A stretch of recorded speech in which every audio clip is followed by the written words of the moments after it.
कांग्रेस नेता सत्यपाल सिंह सिकरवार नीटू भैया ने शक्कर कारखाने को लेकर भाजपा सरकार पर निशाना साधा है। उन्होंने कहा कि जब केंद्रीय मंत्री धर्मेंद्र प्रधान का इस्तीफा हो सकता है तो शक्कर कारखाने को चालू करना कौन सी बड़ी बात है। सिकरवार ने भाजपा सरकार से सवाल करते हुए कहा कि क्षेत्र की जनता लंबे समय से शक्कर कारखाना शुरू होने की उम्मीद लगाए बैठी है। सरकार को इस दिशा में ठोस कदम उठाते हुए कारखाने को जल्द चालू करना चाहिए। उन्होंने कहा कि शक्कर कारखाना अभी जब मैं मंच पर बैठा था तो मैंने कहा विधायक जी कुछ 1-8 किलो वजन कम हुआ कि नहीं हुआ, तो उन्होंने कहा अभी नहीं हुआ। मैंने कहा कल के बाद वजन कम होना प्रारंभ हो जाएगा।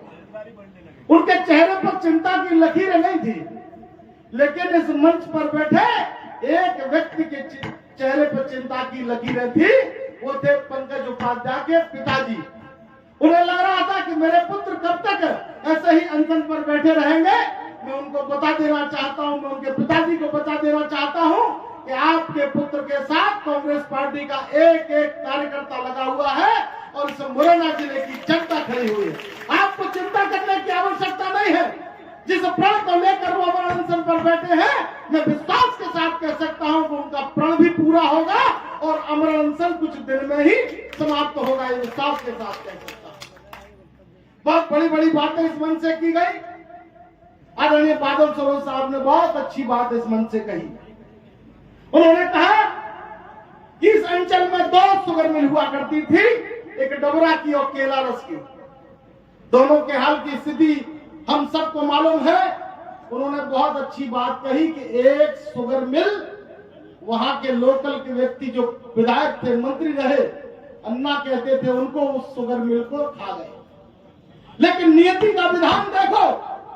अभी दतिया के चुनाव में हमारे राम लखन जी बोल रहे थे जो वहां के प्रभारी थे, और नियति को देखो कि नियति ने ऐसा चाबुक चलाया कि उनकी राजनीति समाप्त कर दी। उस डबरा शुगर मिल को समाप्त करने वाले, डबरा शुगर को बर्बाद करने वाले लोगों की राजनीति समाप्त कर दी। और अब केला रस की बारी है। जिन लोगों ने केला रस शुगर मिल बर्बाद की है, उनकी राजनीति पर भी विराम लगने वाला है। विश्वास के साथ आदरणीय नरेंद्र सिंह जी तोमर साहब दिमनी के विधायक हैं और मध्य प्रदेश विधानसभा के अध्यक्ष हैं। मेरी जो विधानसभा लगती थी, उस विधानसभा के विधायक इस प्रदेश के कृषि मंत्री हैं। इतना सशक्त नेतृत्व होने के बाद भी इस मुरैना जिले के लोगों को, कैलाश के लोगों को अपनी मांगे मनवाने के लिए आंदोलन करना पड़ रहा है। ये हम सब के लिए दुर्भाग्य की बात है, क्योंकि जैसा कि बांकीपुर में चुनाव हुआ, बांकीपुर के चुनाव को आप सब लोगों ने भली भांति मोबाइल पर देखा होगा, पढ़ा होगा। जब रविशंकर प्रसाद के पास कुछ लोग गए तो उन्होंने कहा कि बांकीपुर वो जगह है कि हम कुत्ते को भी खड़ा कर देंगे तो कुत्ता भी जीत जाएगा। कुत्ता तो नहीं जीता, भारतीय जनता पार्टी की वहां जमानत जब्त हो गई, जहां राष्ट्रीय अध्यक्ष का इलाका हुआ करता था। वो बूथ भी हार गए।